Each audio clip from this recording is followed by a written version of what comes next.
Eliminate your vampire words and phrases, and you'll be a stronger speaker. I'm Bruce Rule. I'm a writer and editor, and I help my clients with a wide range of communications, social media, reports, articles, basically anything they've written, I take and I make better, or I write it for them myself. I also teach public speaking, both in workshops and with private clients. I have a book out called Heartfelt Goodbye, How to Write and Deliver the Eulogy Your Loved One Deserves.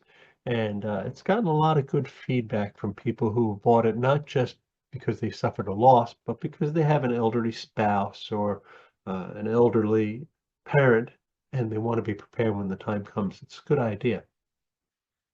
I was reading an essay recently by a public relations person called Jim Sweeney about vampire words. And he was talking about those unnecessary or bloated words that sort of suck the blood out of your writing that you don't need. And it just weighs down the writing. Now, I would add there's also phrases that do that as well. And he talked about just getting rid of them.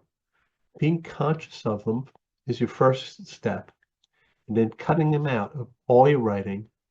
And I would argue that once it's out of your writing, your speeches get better because you start to speak in stronger language. And I'll give you an example. Somebody said to you, my focus is on prioritizing my education.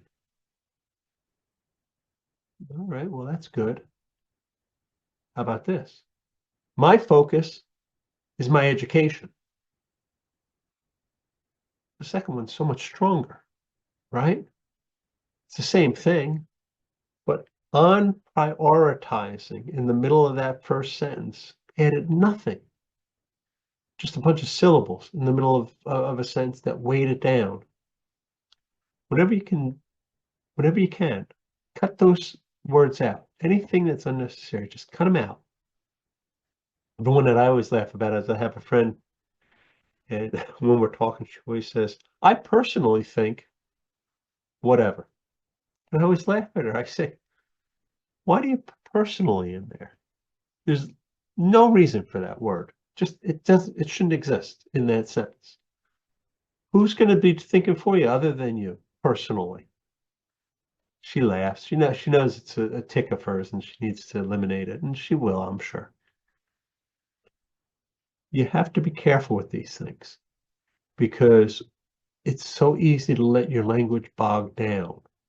If you say, we came to a conclusion rather than we concluded, you see how much stronger we concluded is than we came to a conclusion?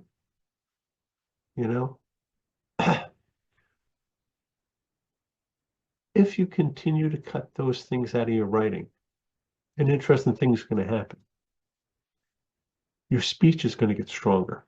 At least I found in my case, over the years, as I've been so focused on writing clear, straight sentences as much as possible, active verbs as much as possible, my spoken language has gotten much stronger. And what it has been interesting to me is over the years, people will say to me, you have very strong opinions. And I'll look at them, I'll go, I don't think I do, actually. I'm a pretty moderate guy, pretty easygoing, let people do whatever they want type guy. But I come to realize it's not that I have strong opinions, meaning my opinion is extreme or on one side or the other, or anything like that. It's I use strong language in my opinion. I don't weigh my opinion down with a lot of wishy-washy words or anything. And the example I always use is I think the Yankees are the best team in baseball versus the Yankees are the best team in baseball. They're both opinions. The second one, where I just cut out "I think" in front of it, sounds like a stronger opinion. It's the same thing. It's literally the same opinion, but it sounds stronger. And that's why I think people think that I have strong opinions. It's because I just don't I cut out all those little wishy-washy words, all those vampire words that suck the blood out of what I'm saying. And by the way, this is something that I disagreed strongly with Toastmasters on. Toastmasters feedback, at least when I was learning, always emphasized that when you're giving feedback, you were supposed to say, "I think it's just my opinion.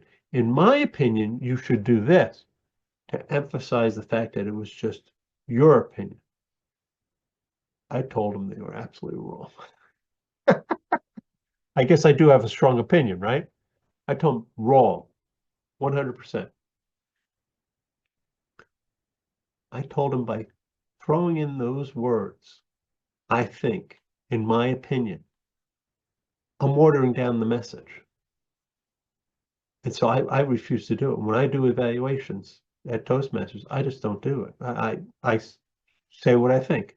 I do not qualify it. I do not put vampire words in the sentence. And you know what? People come up to me and tell me I'm a pretty good evaluator. You know? So keep that in mind. Focus on cutting your vampire words and phrases out of your writing, and you're going to improve your speech as well. What do you think? Do you have vampire words in your writing? Is there any particular words that you need to cut out? I'd be curious to know. Please comment down below. Like and share this video because I think it'll help everybody, whether you're a writer or a speaker, anybody who wants to communicate better. I think it will help. Until next week, please hit the subscribe button so you get the video when it appears. And take care. Bye.